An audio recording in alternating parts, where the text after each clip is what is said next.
Social पंडित में आप लोगों का एक बार फिर से स्वागत है। बहुत बच्चों का ऐसा सजेशन आ रहा था कि क्लास 8 का भी वीडियो डाला जाए, तो क्लास 8 का हम लोगों ने वीडियो डालने का सोचा और क्लास 8 हिस्ट्री का आज एक लेक्चर जो बनाया जाएगा और जिसमें हम लोग हिस्ट्री में आज जो टॉपिक डील करेंगे वो where, when and how and major developments during 18th century. ये चैप्टर है जो कि लगभग पूरे 8 का निचोड़ है।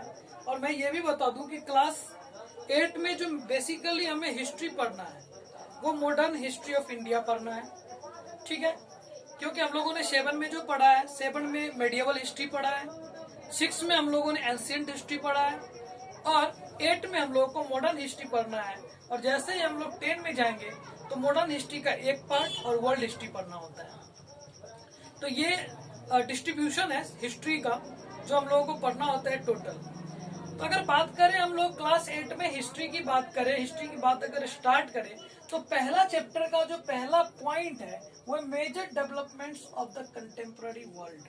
विश्व इतिहास को जानना, समकालीन विश्व को जानना भी एक बहुत बड़ी बात होती है कि हम जिस देश में हैं और हमारे देश के आसपास के जो भी देश हैं वहाँ पे क्या चल रहा है उस समय में, ये बहुत कम लोगों को पता होता है, ठीक है। तो कंटेम्पररी वर्ल्ड के बारे में भी हम लोगों को जानना है। अगर हम बात करें तो चेंज इन यूरोप, इससे पहले हम लोग अगर बात करें एंशिएंट हिस्ट्री में बात करें तो ancient history civilisation based history थी। वो किसी भी देश का हो, चाहे वो वांगो सिविलाइजेशन चाइना का हो या फिर इंडस वैली सिविलाइजेशन हो, ठीक है, इंडिया का, या फिर Egyptian civilisation, Roman civilisation, Greek civilisation. तो सिविलाइजेशनों का दौर था एंशिएंट पीरियड। मेडिएवल पीरियड में इन्वेशन का दौर था कि जब बहुत सारे जो ट्रेडर होते थे, बहुत सारे जो मतलब देश से लोग एक देश दूसरे देश पे जाकर के हमला करके वहां पे अपना शासन जमाते थे। भारत में भी मेडिएवल पीरियड में ही बहुत सारे इन्वेशन हुए, तुर्क का, अफगान का, हुन का, ठीक है, इस तरह के कई इन्वेशन भारत में भी हुए थे। तो दूसरे देश में इस तरह के इन्वेशन चला था। तो मेडिएवल हिस्ट्री बेसिक जो था वो इन्वेशन का दौर था। और जो मॉडर्न हिस्ट्री थी उसमें अगर बात करेंगे तो हमें मॉडर्न हिस्ट्री में पढ़ना था जिसमें कॉलोनियलिज्म पढ़ना था, ठीक है, कॉलोनियल सिस्टम आ गई थी। उसके बाद हम लोग को इंडस्ट्रियलाइजेशन पढ़ना था, कुछ वॉर भी हुए थे उसके बारे में भी हम लोग को पढ़ना था। चलिए हम लोग स्टार्ट करते हैं टॉपिक्स को। और पहला पॉइंट जो आ रही है चेंज इन यूरोप। यूरोप में क्या बदलाव आए। अगर यूरोप की बदलाव की बात करेंगे तो यूरोप में एक बहुत बड़ी बदलाव तब आई जब होली वॉर हुई। होली वॉर कहने का मतलब धर्म युद्ध। बहुत कम ऐसे जगह होते, बहुत कम युद्ध हुए ऐसे जो धर्म पे लड़ी गई हो, लेकिन ये बहुत बड़ी युद्ध हुई थी। जेरूशलम एक जगह है जहाँ पे ईसाई और मुसलमानों के बीच में बहुत बड़ी धर्म युद्ध हुई थी, होली वॉर हुई थी। और इस होली वॉर के बाद यूरोप का जो कंडीशन थी, जो सोसाइटी थी और जो वहाँ का पॉलिटिक्स थी, उसमें काफी बदलाव देखने को मिला है।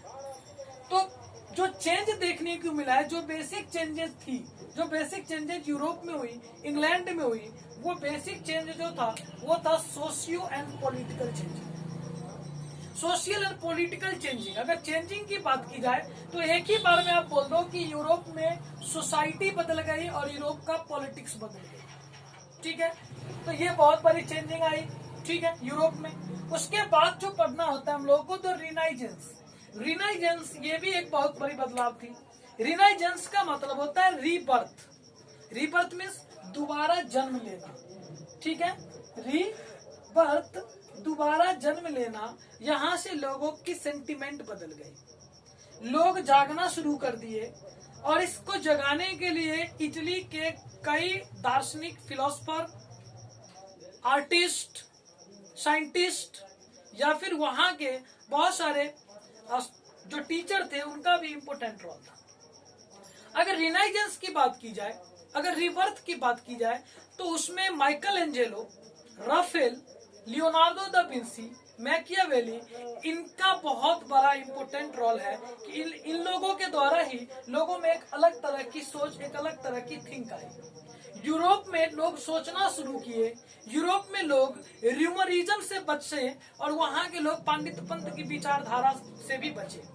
मैकियावेली की एक पुस्तक थी प्रिंस ऑफ फॉली, जिसमें उन्होंने राजा के कैरेक्टर के बारे में बताया। तब जाकर के लोगों ने जाना कि हाँ, राजा का ये कैरेक्टर होता है।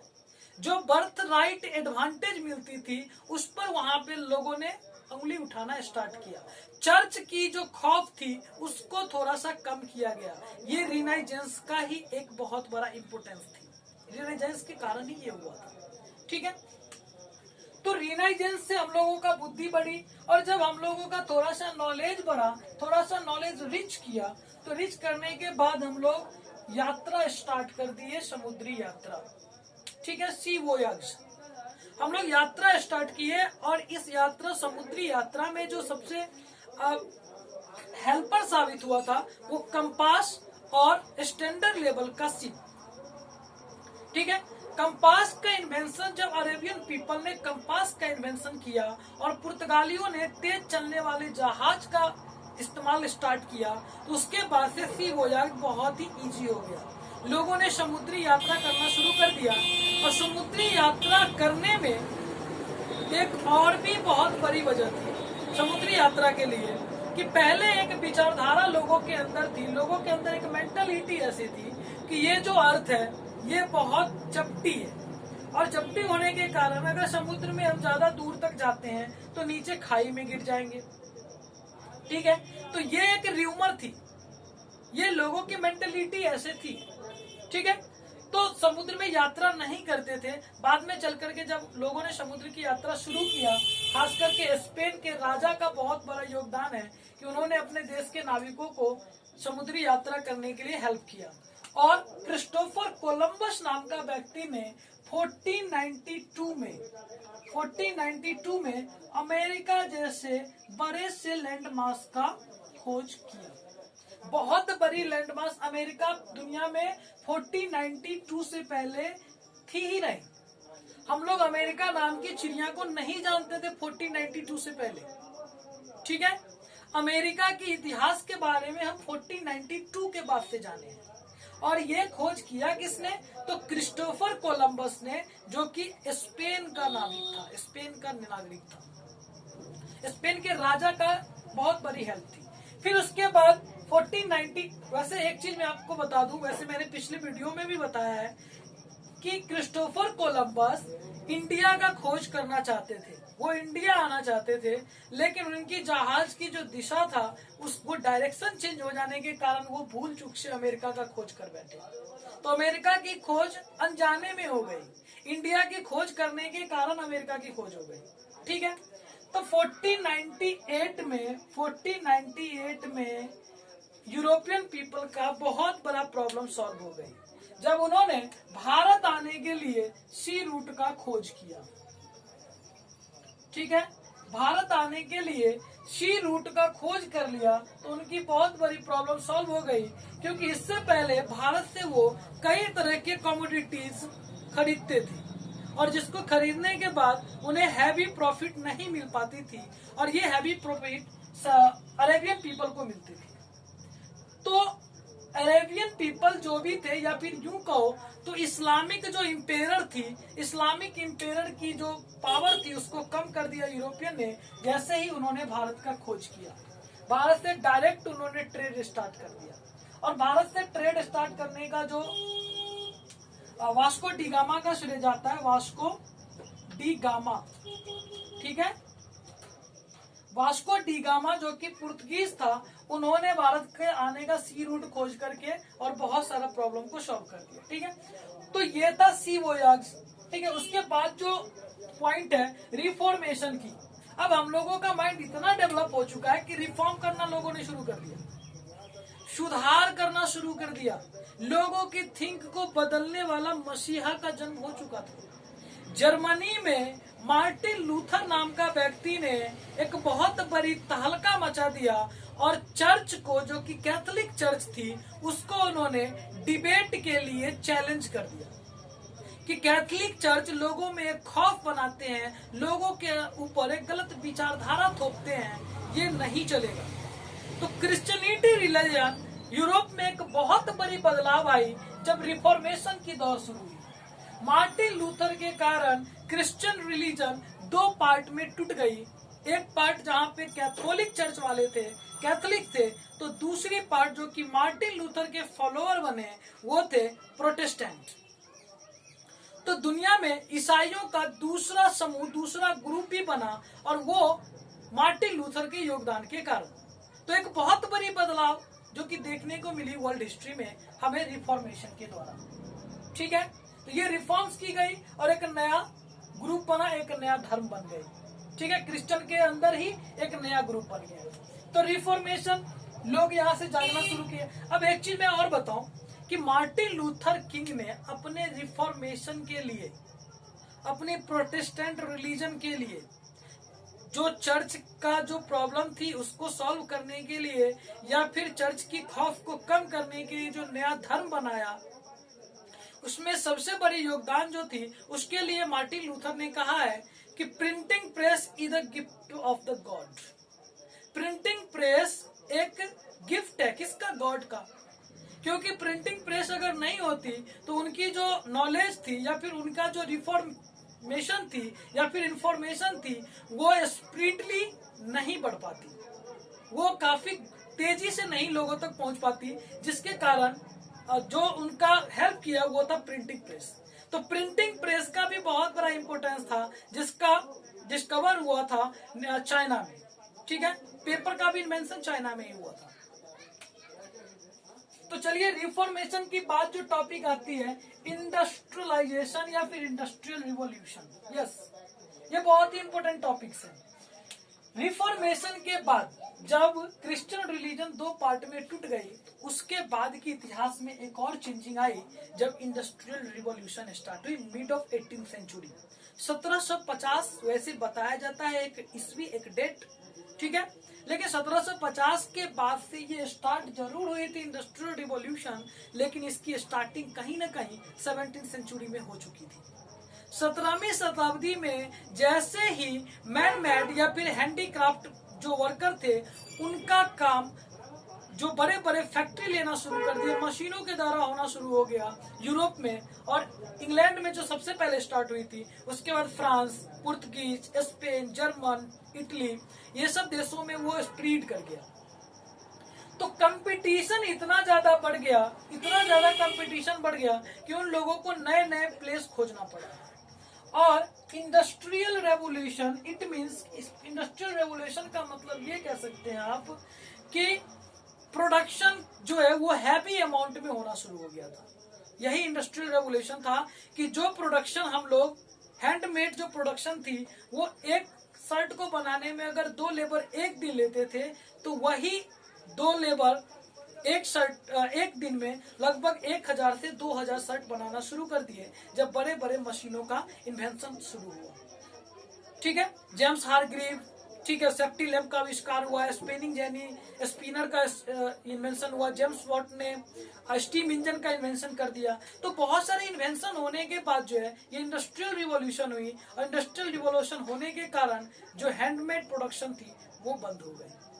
ठीक है, तो ये बहुत बड़ी चेंजिंग थी।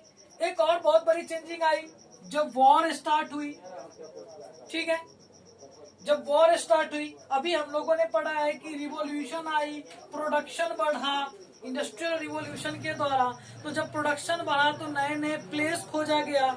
ठीक है, नए नए प्लेस पे सेल किया गया प्रोडक्ट को, और उसको सेल करने के लिए अमेरिका, भारत और अफ्रीका जैसे बड़े बड़े जगह चाहिए थी। और यूरोपियन छोटे छोटे कंट्री ने हैवी प्रोडक्शन करके और अपनी नई नई कॉलोनी बसाया, और उस कॉलोनी में जब शोषण ज्यादा बढ़ गया उनका, तो पहली बार अमेरिका ने सोचा कि नहीं, अब ये शोषण नहीं चलेगा, रोटी ही काफी नहीं है। अमेरिकन रेवोल्यूशन स्टार्ट हो गई, और इसमें स्वतंत्रता की पुत्र और स्वतंत्रता की पुत्री नाम का 2 पार्टी बनी, 2 ग्रुप था, जिसने अमेरिकन रेवोल्यूशन को स्टार्ट किया। अमेरिकन रेवोल्यूशन की एक बहुत ही रोचक कहानी है, जिसके बाद शुरू होती है फ्रेंच रेवोल्यूशन। अमेरिकन रेवोल्यूशन में जो वॉर का ड्यूरेशन है वो बताया जाता है 1763। ठीक है, 1763 से 1776। 1776 में फाइनली अमेरिका इंडिपेंडेंट हो चुका था। ठीक है, लेकिन 1789 में, क्योंकि कोई भी देश इंडिपेंडेंट तब हो सकता है जब वहां पे किसी तरह का कोई गवर्नमेंट बने, किसी तरह का कोई कानून बने तब। क्योंकि 1789 में अमेरिका एक लोकतांत्रिक देश, एक डेमोक्रेटिक कंट्री बना और उस देश का एक लिखित कॉन्स्टिट्यूशन, रिटन कॉन्स्टिट्यूशन बना। कई बार क्वेश्चन पूछा गया है, बीपीएससी में भी क्वेश्चन पूछा गया है ये, ठीक है, कि दुनिया की सबसे पहली रिटन कॉन्स्टिट्यूशन किस देश में लागू हुई थी, तो अमेरिका में। 1763 की मैं आपको कहानी बताता हूं कि 1763 में अमेरिका की धरती पे इंग्लैंड और फ्रांस के बीच में 7 इयर्स वॉर हुए थे। इंग्लैंड और फ्रांस नेवर कंट्री है, दोनों के बीच में एक रिवर है, इंग्लिश चैनल, ठीक है, और दोनों आपस की कंट्री, पड़ोसी कंट्री है जैसे भारत और पाकिस्तान, और आपस में कई बार वो लड़ते रहते हैं। तो दोनों के बीच में 3 वॉर बहुत फेमस है, 7 इयर्स वॉर, 30 इयर्स वॉर और 100 इयर्स वॉर। तो 7 इयर्स वॉर जो कि सबसे ज्यादा इंपॉर्टेंट था, 63 में ये वॉर स्टार्ट हुई थी अमेरिका की धरती पे, जहां अमेरिका में ब्रिटिश कॉलोनी थी, वहीं पे कनाडा में फ्रांस की कॉलोनी थी। और कनाडा में ब्रिटिश चाहते थे कि हमारी कॉलोनी हो, तो अमेरिका ने इंग्लैंड का साथ दे दिया और कनाडा फ्रांस के हाथ से निकल गई, इंग्लैंड के हाथों में चली गई। और फिर इंग्लैंड अकेला जब बचा अमेरिका में, तो अमेरिका ने डायरेक्ट वॉर करके अमेरिका ने वहां के वाशिंगटन डीसी, जॉर्ज वाशिंगटन के लीडिंगशिप में इंग्लैंड पे अटैक किया और अमेरिका को आजाद कराया। तो अमेरिका पहला कंट्री था जो ब्रिटिशों से आजाद होकर के, ठीक है, और अपना एक डेमोक्रेटिक कंट्री बनाया था, डेमोक्रेटिक देश बनाया था, ठीक है। तो ये तो कहानी थी अमेरिका की रेवोल्यूशन की। ये भी एक बहुत बड़ी चेंज थी। ऐसा बताया जाता है कि अमेरिकन रेवोल्यूशन में बहुत ज्यादा खून खराबा हुआ था, बहुत ज्यादा ये लोग मरे थे। तो 76 के बाद मैं आपको बताऊं कि अमेरिका जब इंग्लैंड पे अटैक किया था, तो उसका साथ देने के लिए फ्रांस भी आए थे। फ्रांस इंग्लैंड के अगेंस्ट में और अमेरिका के सहायता करने के लिए आए थे। और 1789 में वही वजह बना था रिवॉल्यूशन होने का फ्रांस में। जब फ्रांस की कॉलोनी कनाडा से खत्म हो गई, तो उनकी कर्ज बहुत ही ज्यादा बढ़ गया, उनके देश की कंडीशन बहुत खराब हो गई। फ्रांस की सोसाइटी बहुत ही बैड कंडीशन में थी। फ्रांस उस समय में 3 पार्ट में फ्रांस की सोसाइटी बटी हुई थी, क्लर्जी, नोवेलिटी और मिडिल क्लास। आप ऐसे भी बोल सकते हो, फर्स्ट स्टेट, सेकंड स्टेट और थर्ड स्टेट। फर्स्ट स्टेट में जहाँ पे पोप, पादरी ये सब आते थे, चर्च के जो पोप होते थे वो आते थे। वहीं पे सेकंड स्टेट में राजा रजवाड़े आते थे, बड़े बड़े बिजनेसमैन आते थे। थर्ड स्टेट में middle class businessman, lawyer, teacher, ये सब प्रोफेशन वाले लोग, पिजान्स, वो सब आते थे। तो ये 3 जो स्टेट में बटा हुआ था, 3 स्टेट में बटा हुआ था, जिसमें फर्स्ट और सेकंड स्टेट वालों को बहुत सारे एडवांटेज मिलते थे फ्रांस में। लेकिन थर्ड स्टेट, जिसकी पॉपुलेशन पूरे फ्रांस का लगभग 70% थी, उसको किसी तरह का कोई भी प्रिविलेजेस नहीं मिलती थी। उनकी कंडीशन बहुत ही बेकार थी फ्रांस में। जब उनकी कंडीशन बहुत बेकार हो गई, तो मिडिल क्लास जो लोग थे फ्रांस का, उन लोगों ने रिवॉल्यूशन स्टार्ट कर दिया और फ्रांस की क्रांति इतनी ज्यादा बढ़ गई कि राजा को अपनी राजतंत्र छोड़ के और भागना पड़ा। लेकिन आखिरकार जो वहाँ फ्रांस की राजा था लुई 16 और रानी मैरी एंटोइनेट, उनको फांसी पे चढ़ा दिया गया। और फ्रेंच रेवोल्यूशन जो कि 1789 में, फ्रेंच रेवोल्यूशन 1789 में हुई। और ये रिवॉल्यूशन के बाद फ्रांस की सोसाइटी में बहुत बड़ी बदलाव आई। और इसके बाद ही फ्रांस में एक नए वीर योद्धा का भी जन्म होता है, नेपोलियन बोनापार्ट का। दुनिया में बताया जाता है कि बहुत सारे योद्धाओं ने जन्म लिया है, लेकिन नेपोलियन बोनापार्ट उसमें से कुछ अलग ही किस्म के हैं।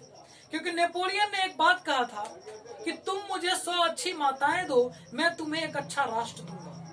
नेपोलियन की एक युक्ति आपको और भी आता होगा, अक्सर आप लोग इसका ऐसा इस्तेमाल करते होंगे, everything is possible, nothing is impossible. Napoleon ने ही कहा था कि दुनिया में इम्पॉसिबल नाम का कोई भी चीज नहीं था। अगले वीडियो में मैं आपको बताऊंगा कि नेपोलियन ने ऐसा क्यों बोला था और कब बोला था। तब तक के लिए धन्यवाद, मिलते हैं नेक्स्ट वीडियो में।